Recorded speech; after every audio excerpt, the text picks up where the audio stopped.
Voici cette histoire. Il s'agit de Ruth, la Moabite, qui avait marié le fils à Naomi. Naomi qui va avec son mari et ses enfants. Il y a Orpa aussi qui a marié le fils de Naomi. Les deux ont perdu tous le mari. Naomi aussi a perdu son époux. Et la Bible nous dit que Naomi était restée avec ses deux belles filles. Et Naomi décide de rentrer à Jérusalem chez elle. Et la Bible dit, Naomi dit maintenant à ses deux belles filles, mes deux enfants sont décédés, restez chez vous. Moi je rentre dans mon pays, dans ma patrie. Elle dit cela avec insistance, restez chez vous, je rentre chez moi. Aujourd'hui mon nom n'est plus Naomi, mon nom sera Mara. Mon nom sera souffrance, mon nom sera humiliation. Mon nom, ça sera la pauvreté, la veuve. Mon nom sera celle-là même que Dieu a abandonnée. Vous savez ce que maintenant, quelle est mon identité aujourd'hui? Quel est mon vrai nom aujourd'hui? Et Naomi, avec tes larmes aux yeux, Naomi, toute triste et abattue, rentrera sans son mari et sans ses deux enfants. Quelle douleur de perdre à la fois trois personnes, de se sentir seule. Qui va l'enterrer? Quel sera le témoignage? Elle est allée à l'étranger, elle allait sacrifier son mari et ses enfants. Qu'est-ce que les gens vont dire? Cette dame est une sorcière. Qu'est-ce que les gens diront? Cette dame n'est pas bonne. On savait que c'est comme ça que tu es. On savait que tu étais une sorcière. Comme tu étais ici, tu ne pouvais pas les tuer. Tu les envoyais à l'étranger pour les tuer. Mais un témoin a refusé de rester. Mais une témoin a décidé d'aller avec elle et aller témoigner. Elle dit, c'est pas vous de moi. Oh, pas dit, j'ai compris, je retourne dans mon pays. Elle est Moabite, elle retourne dans son pays. Mais Ruth dit, je ne peux pas me déconnecter de toi. Qu'est-ce que Ruth a vu? Qu'est-ce que Ruth a observé dans la vie de Naomi? Qu'est-ce qui a poussé Ruth à dire, je ne peux pas me retirer de toi. Je ne peux pas me déconnecter de toi. Ruth a discerné premièrement, le premier point, Naomi était connectée à qui? La personne à qui Naomi était connectée, c'était le Dieu d'Israël. Parce que malgré la douleur, elle ne s'est pas déconnectée de son Dieu. Le deuxième point, Ruth a vu en elle, à Naomi, que le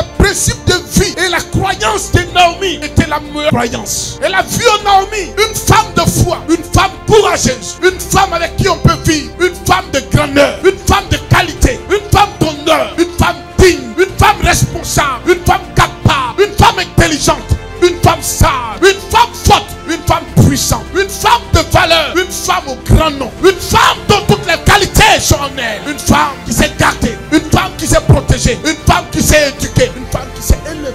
Et la Bible dit, Ruth dit, moi, je ne suis pas israélite, je ne viens pas de Jérusalem, je suis Moabite. Mais les qualités que j'ai vues en toi, même si tu es veuve, même si je suis aussi veuve, même moi, je resterai connecté à toi. Ton Dieu sera mon Dieu. Elle dit, ne me presse pas de te quitter. Ton Dieu sera mon Dieu. Ta force sera ma force. Ta patrie sera ma patrie. Ton peuple sera mon peuple. Tes frères seront mes frères. Tes amis seront mes amis. Tes ennemis seront mes ennemis. Je te dis cela. Ton Dieu sera. Je ne te quitterai pas.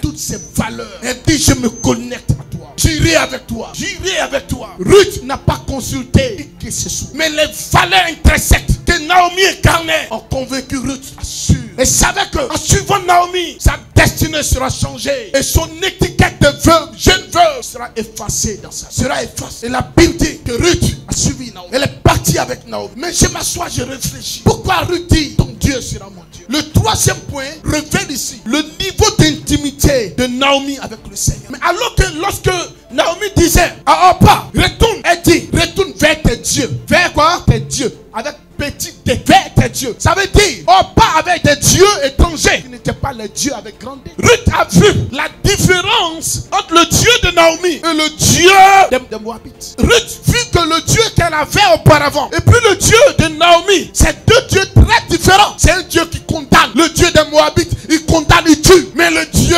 de Naomi, c'est un Dieu qui console, qui pardonne et qui laisse tomber tout, qui élève et qui construit, qui efface les douleurs. Et la Bible dit, Ruth dit, vu le niveau d'intimité de Naomi avec son Dieu, moi je décide de suivre Naomi et je partirai avec elle. Lorsque Naomi entre dans sa patrie, tout le monde se réjouissait, tout le monde était content. Il dit non, j'étais la Naomi qui allait avec son mari et ses deux enfants. Mais désormais appelez-moi Mara. Mais il dit, quand tu es connecté à la bonne personne, même quand la personne est en difficulté, il y a toujours de l'espoir. Il y a toujours de l'espoir. Il y a toujours de l'espoir. Mais ce que je veux faire comprendre à quelqu'un, la mauvaise connexion ici, c'est les personnes comme les Orpa. Dans les difficultés, ils vont apprendre. Au moment où tu avais besoin d'eux, ils ne sont pas. Au moment où tu as envie d'avancer, c'est là qu'ils te disent non. Qui est Orpa dans ta vie? Qui est Orpa qui est à côté de toi? Ici, la mauvaise connexion, on arrive à la découvrir. C'est lorsque nous sommes face à un problème. Cette mauvaise connexion dans les problèmes est abondante. Naomi a su qu'elle n'était pas seule. Donc, cette solitude, si elle partait seule, cette moquerie était effacée par Ruth. Parce que c'était une bonne connexion.